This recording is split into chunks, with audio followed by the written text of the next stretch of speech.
Good morning बच्चों, मैं Nitin Gupta tricks and tips of accounts में आज अपने नए लेक्चर के साथ आपसे मिल रहा हूं और मेरे लेक्चर का नाम है cash and accrual basis of accounting. बेटा सबसे पहले हमने कंसेप्ट पढ़ना है कैश बेसिस ऑफ अकाउंटिंग।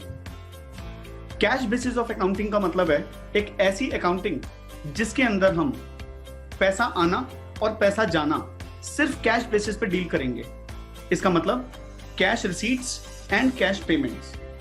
मैंने गुड्स बेचे 3 लाख के, पर मैंने जो सेल किया 3 लाख रुपए का, उसमें से मेरा 2 लाख रुपए का सेल कैश है और 50,000 रुपए का सेल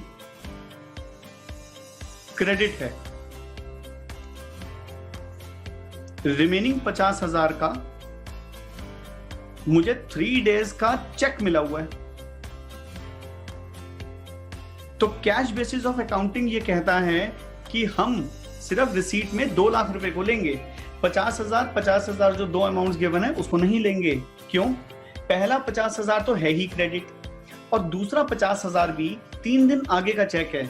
अब जब वो चेक बैंक में जाएगा, पैसा मिलेगा, वो तब कैश सेल माना जाएगा। इसका मतलब कि कैश बेसिस ऑफ अकाउंटिंग ये कहता है कि अगर पैसा आ चुका है तो वो कैश बेसिस में रिकॉर्ड होगा और अगर पैसा जा चुका है तो वो कैश बेसिस में रिकॉर्ड होगा। तो मैं ये कह सकता हूं कैश बेसिस ऑफ अकाउंटिंग में कि पैसा आना और पैसा जाना। पैसा आना इज रिसीट और पैसा जाना is payment. Cash basis of accounting में मेन कंसेप्ट इस बात का है कि मैं अगर करंट ईयर की बात करता हूं विच इज 2020-21, तो बेटे अगर मुझे करंट ईयर में कुछ भी पैसा रिसीव हो रहा है, चाहे वो प्रीवियस ईयर का हो, चाहे वो करंट ईयर का हो या वो फ्यूचर ईयर का हो, पर मुझे मिल कहां पे रहा है? इटसेल्फ करंट ईयर में। इसका मतलब क्या हुआ कि सपोज मुझे कुछ पिछले साल के आउटस्टैंडिंग्स पड़े हुए थे 2019-20 के, जो मुझे इस करंट ईयर में रिसीव हुए। मुझे फ्यूचर ईयर का कुछ एडवांस मिला, मतलब 2021-22 का करंट ईयर में। तो according to the concept of cash basis of accounting मैं इसे करंट ईयर में रिकॉर्ड करूंगा। सिमिलरली अगर मैं पेमेंट्स की बात करता हूं तो पेमेंट्स का लॉजिक भी इसी बात पे चलेगा कि चाहे पैसा प्रीवियस ईयर का हो, करंट ईयर का हो, फ्यूचर ईयर का हो, it will be called as expense when it is paid. ये हुआ हमारा सेकंड पॉइंट।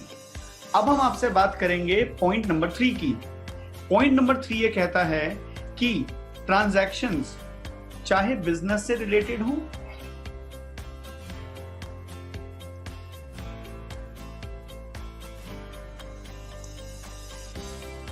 या अदर बिजनेस से रिलेटेड हो। इसका मतलब क्या हुआ? Business related means operating,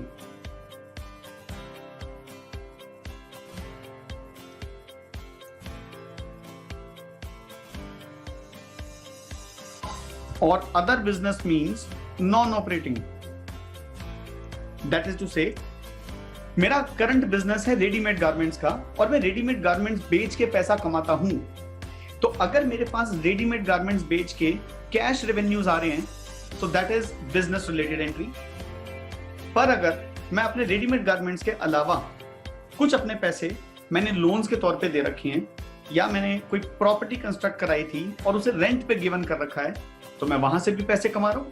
if I receive money from those sources also, तो मैं उनको भी पार्ट ऑफ इनकम ही लूंगा एज नॉन ऑपरेटिंग। यही कंसेप्ट हमारा दोनों लॉजिक्स पे लगेगा, रिसीट और पेमेंट। तो यहां से मैंने आपको जो कंसेप्ट समझाया वो क्या समझाया कि कैश बेसिस ऑफ अकाउंटिंग में सिर्फ कैश ट्रांजैक्शंस आएंगी, पैसा आना पैसा जाना। हमें इस बात से कोई मतलब नहीं है कि वो पैसा किस ईयर का है, अगर हम करंट ईयर में अकाउंट्स बना रहे हैं विच इज 2020 से 2021, तो अगर मुझे कुछ पिछले साल का पैसा मिला है, मुझे कुछ नेक्स्ट ईयर का पैसा मिला है, मैं उन तीनों अमाउंट्स को इनकम के तौर पे ले लूंगा क्योंकि मुझे कैश मिला है। सिमिलरली पेमेंट्स, अगर मैं करंट ईयर के अकाउंट्स बना रहा हूं, मैंने कुछ पिछले साल का पे किया, कुछ फ्यूचर का पे किया और कुछ करंट ईयर का, तो एज पर कैश बेसिस मैं तीनों अमाउंट्स को रिकॉर्ड करूंगा। That is the logic of cash basis of accounting. अब अगर मैं इसी कैश बेसिस ऑफ अकाउंटिंग के साथ इसी के पैरेलल मैं दूसरा लॉजिक समझाऊं आपको, which is called as accrual basis of accounting. तो बेटे accrual basis of accounting means an accounting in which we will record all the entries relating to cash and credit.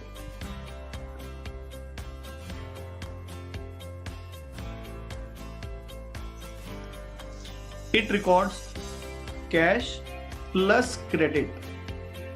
इसका मतलब ये हो गया कि जब मैं सेल्स की बात करूंगा और जब मैं एक्सपेंस की बात करूंगा, तो sales means cash and credit sales, expenses means cash plus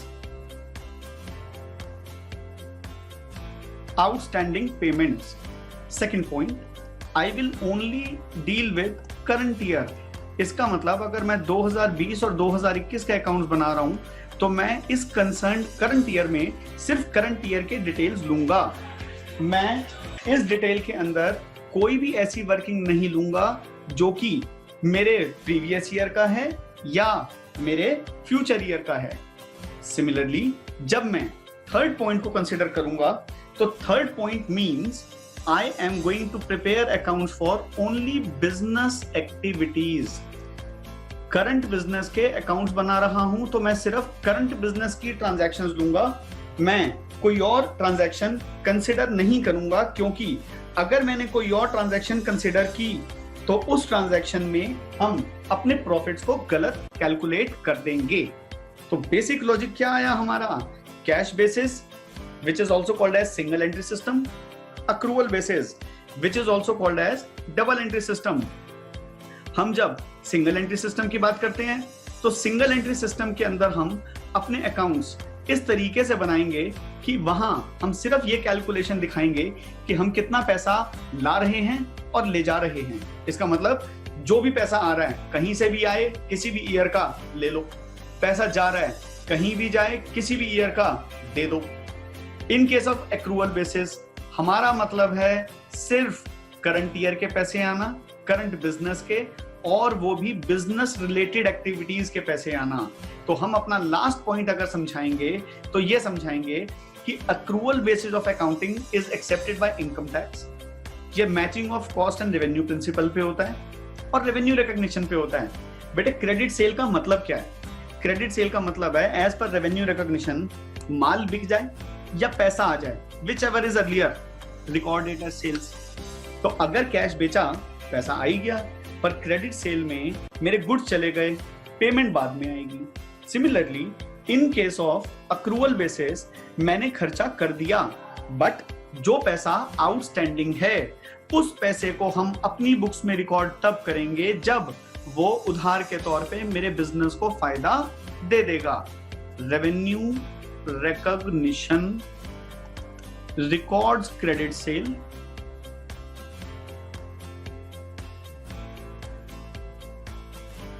and accrual basis या accrual concept records outstanding या prepaid expenses। तो बच्चों अगले लेक्चर में मैं आपको इसी का formula, chart, calculation of profit loss और उसका न्यूमेरिकल कराऊंगा। तब तक के लिए बच्चों पढ़ते रहिए, लेक्चर्स देखते रहिए और अगले लेक्चर का वेट कीजिए। बहुत जल्दी आपसे अगले लेक्चर में फिर मुलाकात होगी। बाय बाय बच्चों, ओम साईं राम।